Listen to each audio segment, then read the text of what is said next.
This is a dispatch from High Command regarding official tactics to be used in the elimination of rebel scum. Alright, listen up, all you freedom-loving fighters of tyranny. We've got word from our spies inside the Empire on some moves we can use to stick it to the old Marshmallow Brigade. The following vehicle show is to be obeyed as we annihilate those who oppose our reign. Failure will not be tolerated. Yes, it's the Vehicle Show, presented by Duracell, and today we're all about armed conveyances from a long time ago in a galaxy far, far away. When you first jump into Star Wars Battlefront, you're gonna go straight to the X-Wing. Not only is it written in your chromosomes, not only does it look hella cool, but also, the X-Wing training mission is the most broadly applicable. A-Wings, TIE Fighters, TIE Interceptors all pretty much have the same basic tactics, so let's break them down. Zoom in to acquire target as soon as possible. Fire blasters and bursts with short breaks in between so that you don't overheat like a Celestian gondolier. When you have missile lock, your target's alarms are going to be ringing, and they'll probably take evasive action. Wait until after their action to fire, and they're less likely to be able to action away from your action. If you're on the flip side and have a bogey on your tail, use your 180 evasive maneuver to shake them. Rolling won't do much against a missile, and it might just roll you into a research station or whatever these buildings out in the middle of nowhere are. If you don't have the 180 charged, you can do the manual version by ducking the throttle, turning sharply, and then revving back up to full speed. Remember, missile lock and incoming missile are two different stages of danger.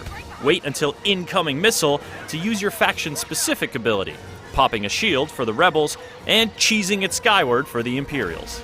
Now, if you're taking on land targets, there's really only one cardinal rule. Don't fly into the freaking ground. The ground is not your home. The sky is your home. Ground bad, sky good. Are you picking up on my patronizing tone? Well, that's because so many dummies smash their planes into the obviously bad ground that the point seems worth belaboring. Though, to be fair to the dummies, it does look friggin' cool when a giant spaceship rockets into the ground and explodes.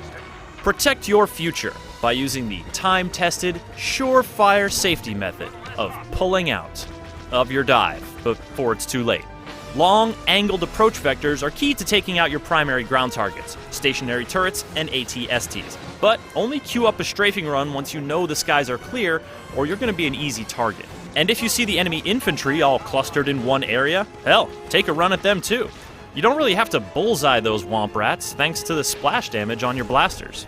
And if you really want to make a splash, if you want to be the vehicular hero or villain you've always dreamed of being, then fire up Fighter Squadron mode and skim the ground for that golden ticket.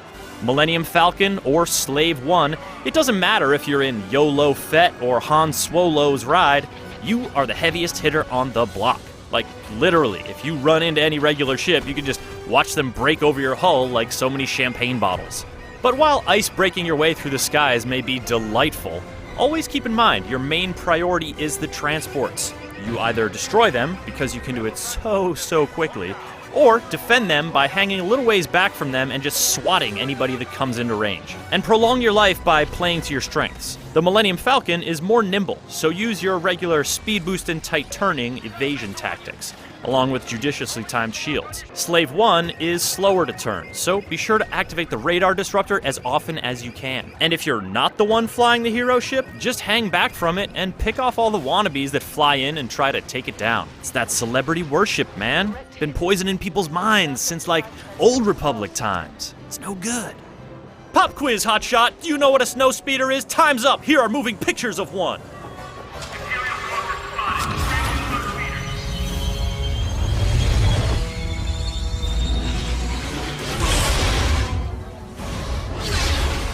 You know, actually, I feel like shouting is the wrong way to intro a Snowspeeder. Like, okay, the thing can fly, but compared to members of the Wing TIE clan, it feels a little sluggish. Maybe the name Speeder is just like aspirational?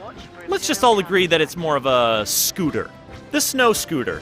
It can't go very high, and so it can't evade very well, which makes it very vulnerable to all the high flyers on the map. But it can do one very special thing, and that's hog tie and AT-AT. This is the Hail Mary play of Star Wars Battlefront. You don't want to rely on it, but you should still practice it in the training mission and keep it in your Snow Scooter skill set. Outside of that, focus your attacks on squashing turrets and popping AT-STs like so many Endorian logs.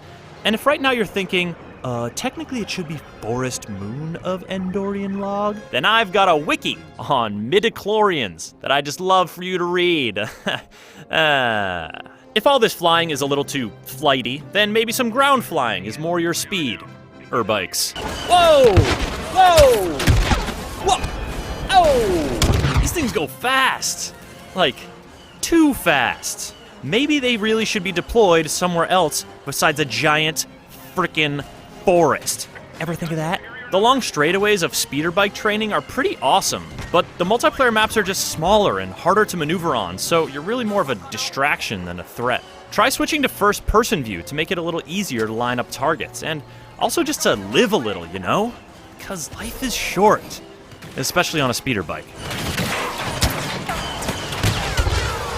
When even hovering over the ground makes you groan like a Wookiee after a long night in Mos Eisley, it's best to try to stand on your own 2 feet. Your own 2 robo-stompy feet of doom, that is. The AT-ST is like a mini hero character that the Empire can use in a lot of situations, and it packs a mean punch if you regularly use your grenade barrage and rocket abilities. Hit them every time the cooldown is over. Don't let those poor little projectiles languish.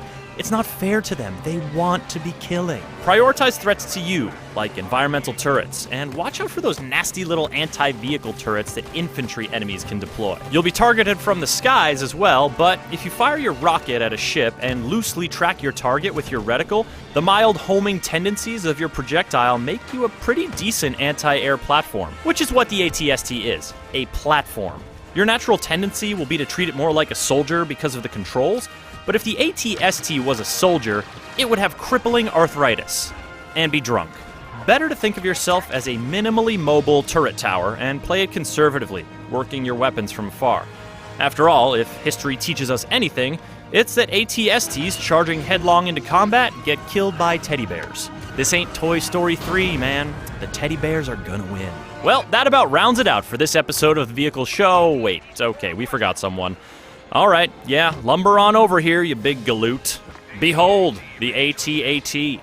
Technically a vehicle you can use in Battlefront, though your usage is governed by a timer, unlike every vehicle else. Your options are pretty limited here. You've got 2 blaster types that you can switch between as the situation dictates. Then there's the Orbital Strike, good for clearing out active uplink stations or disrupting popular pathways from spawn points. Your job is just to shoot as much as possible and use your orbital strike as much as possible, and then keep shooting some more until your rental period is up and you have to turn in your keys. It's the people trying to take down the AT-AT that get all the good strats. X and or A wings should zoom high above the walker and then slowly fly down towards it, blasting all the way. Snow scooters should hide near the corners of the map until the time is right to throw the Hail Mary. Bless their little low-flying hearts. Infantry should throw down those anti-vehicle turrets with a sightline to the AT-AT and take advantage of their substantial range, or seek out turrets to unload with for as long as you aren't exploded. Every other rebel should keep an ion heavy hand in their card loadout for just such an occasion.